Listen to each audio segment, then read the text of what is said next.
before I get started, I want to give a big thank you and shout out to Andrew and Cameron from Blue Mountains Mazda for helping make this video possible. I'll put their details in the description below, and if you're in the Sydney or Greater Sydney area looking for a new or used Mazda, do yourself a favour and go along and see the guys at Blue Mountains Mazda. They're an absolute pleasure to deal with.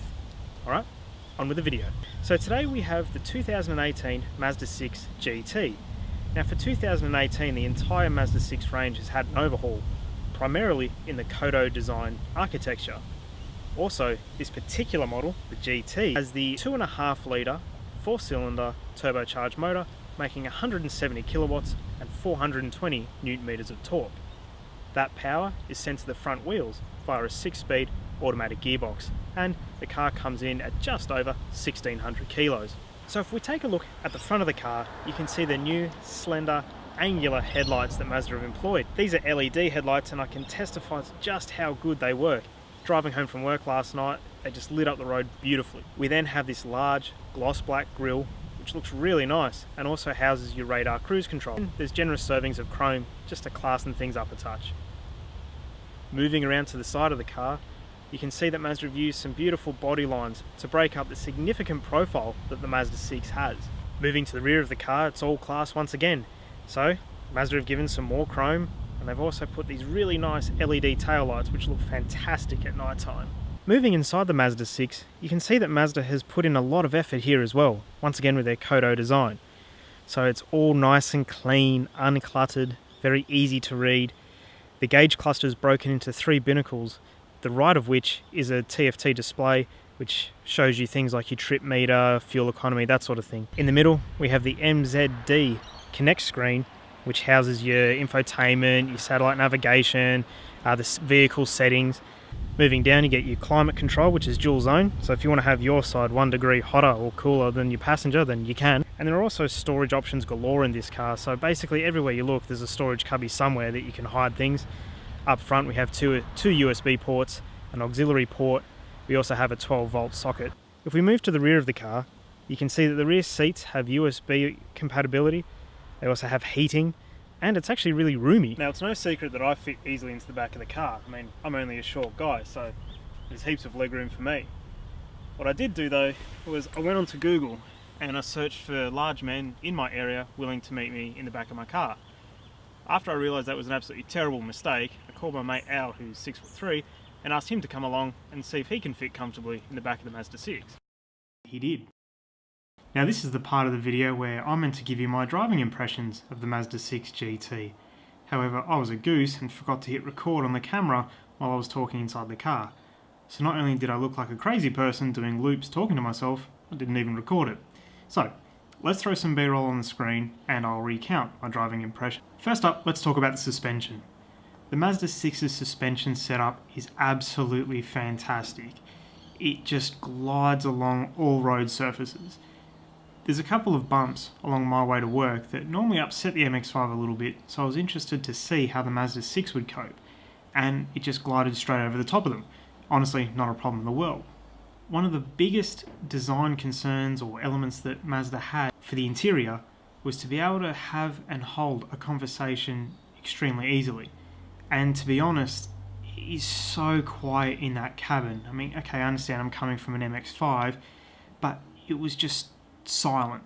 So there was a section that I recorded where I was driving on the highway at 110 k's an hour or 70 miles an hour if that's the way you swing, and it was just dead silent. Now, if silence isn't your thing, Mazda also has you covered with an 11-speaker Bose stereo system. As far as the engine goes, it's not going to set the world alight, however it does have a very respectable torque figure of 420 newton meters. So moving away from lights, your 0 to 80, all that kind of stuff, it handles it very well. What it also means is the Mazda 6 never feels out of breath. It never feels like it's running out of steam or anything like that, normal driving.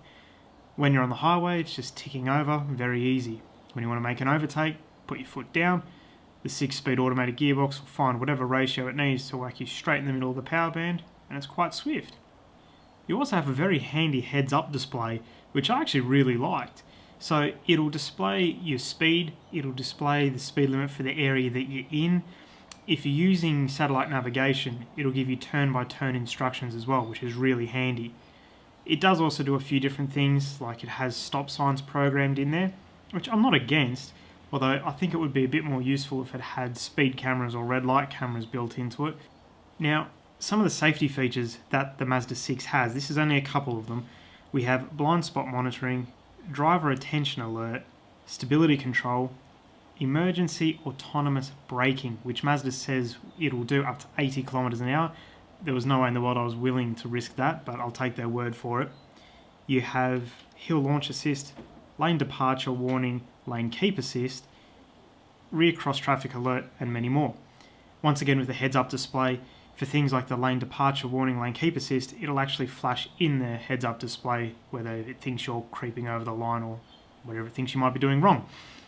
The other thing as well is with the speed, if you ever so slightly go over the limit, it'll just softly glow orange, kind of like a disapproving parent being in the passenger seat. Another element I haven't discussed yet is the automatic gearbox. Now, as I mentioned at the top of the video, this does have a 6-speed auto gearbox, and whilst I'm normally a bit of a snob when it comes to transmissions, always preferring manuals, the 6-speed works beautifully in this application. So it was completely smooth coming away from a set of lights, coming to a standstill. It was never jerky. Thanks to how quiet it is in the cabin, you hardly ever hear it changing gears. And the great part is it never really seems to hunt. So if you need to do a quick overtake, foot down, it'll pick the right gear and shoot you down the road. If you decide you want to take control yourself, there are wheel-mounted paddles that you can use, and you can also just knock the stick over to the right. And Mazda have actually got this right where pull back will put you up a gear, push forward will put you down a gear. Also the boot space. So Mazda claims that there's 474 litres worth of boot space, which I have to be honest doesn't really make too much sense to me, apart from all I could think of was that I'd be able to buy 474 bottles of 1 litre milk, which I don't really think I'm ever going to do, but it's nice to know that I could. The only gripe that I found was when you open the boot, the opening's actually quite small. So internal space in the boot, fantastic. However, you're not going to be able to fit massive items in there. Other reviews that I've seen did say that you could fit things like a stroller or something like that. So maybe it's not as much of an issue as I thought, but just something to be aware of. So overall, the Mazda 6 GT is a beautiful car. It's comfortable, it looks nice, it's quiet. It does everything you would want from a car in this segment. So if you're looking for a family sedan, then I would definitely come and check out the Mazda 6. As I mentioned, if you're in the Sydney area, you can check it out at Blue Mountains Mazda. So once again, thank you guys so much for watching. If you've enjoyed this video, please give it a thumbs up. It's always nice to see that you guys are enjoying my content. Plus, if enough of you like it, then Blue Mountains will invite me back to make more of these. So that'd be nice. As always, subscribe to the channel. I hope you have a wonderful day, and I will see you in the next video.